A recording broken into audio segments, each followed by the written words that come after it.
Welcome to the David Kurten Show. Thank you so much for joining me today on today's News Talk TNT. Now, some of you I know watch the show every day, and you may remember a couple of weeks ago, I started doing a monologue or an editorial on the things that are attacking our children, both in the UK and in Western civilization. But I didn't finish what I had to say because there is so much to say. But I did talk about the transgender agenda. I talked about the experimental injections and gangs, grooming gangs that target girls and county lines gangs that target boys. The thing I didn't go on to mention is one of the most controversial and emotive issues that there is, and that is the issue of abortion. Now, abortion was decriminalized in the UK in 1967. It wasn't legalized. It's still illegal under the Offences Against the Person Act 1861, but it is decriminalized. And that means in certain circumstances, with the permission of two doctors, an abortion can be carried out and there will be no criminal penalties. Now, it was brought in on the basis that it would be safe, legal, and rare. And people were told there would only be a few hundred a year in extreme circumstances. But this is always how abortion is brought in and introduced to a nation. Now, I declare, and I have done before, I'm pro-life. I would abolish abortion in all cases unless the mother's life was in danger, because then you're acting to save a life.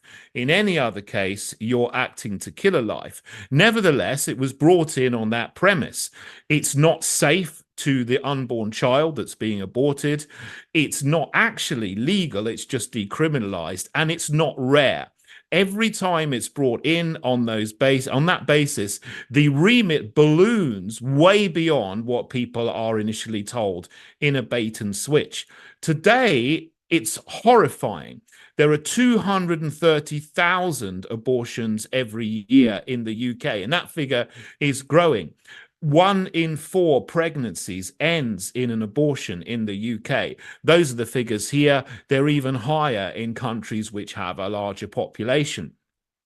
What is happening also at the moment in Parliament is an absolutely horrific attempt to increase the age at which abortion is decriminalized from 24 weeks up to birth. There is a bill going through Parliament, and it will be debated in March, which is the Criminal Justice Bill.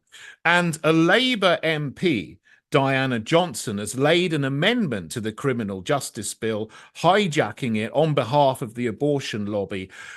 But asking for, and the amendment says that pills by post, which were decriminalized by the Coronavirus Act in 2020, should be available up to birth, and there should be no criminal penalty for any women who lie about pills by post, about the age of gestation of the child, and that will be decriminalized. What happened, or what last year, is that there was a case that received a lot of media attention, and that was the case of Carla Foster in 2023. She lied about the age of gestation. She said she was pregnant 7 weeks. Actually, she was pregnant somewhere between 32 and 34 weeks. She ordered some pills by post, which had been made legal under the Coronavirus Act and later under an amendment to the Abortion Act. But she took these pills, and then the baby obviously died.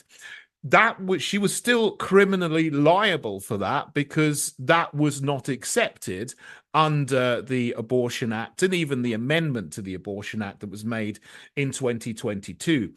The abortion lobby has weaponized that case in order to say, well, this is terrible, and therefore women who are in this situation should not receive any criminal penalty.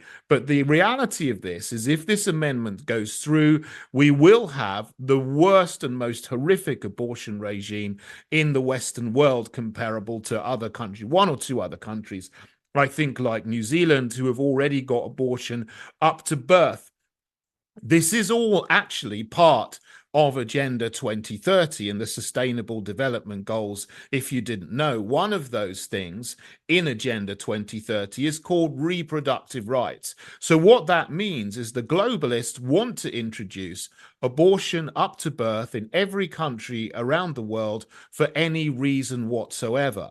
Now, even if you support some abortion, even if you support it being safe, legal, and rare, as we were initially told, but it's gone well beyond that, you will probably be horrified at the thought of abortion up to birth, either through pills by post, which are called a medical abortion. I call them poison by post, because actually what they do is they poison the child inside its mother's womb, and then it comes out in the processes later on, or by what's called surgical abortion, which is so horrific that the abortion lobby actually doesn't want to see what happens in a surgical abortion, because it's more horrific than the worst horror film you can imagine. I won't go into the details here because it is very disturbing. But what I would say is anyone who is laying such a bill in Parliament and supporting such a bill in Parliament to allow abortion up to birth in the United Kingdom has at the very least lost their moral compass, and they need to get a new one.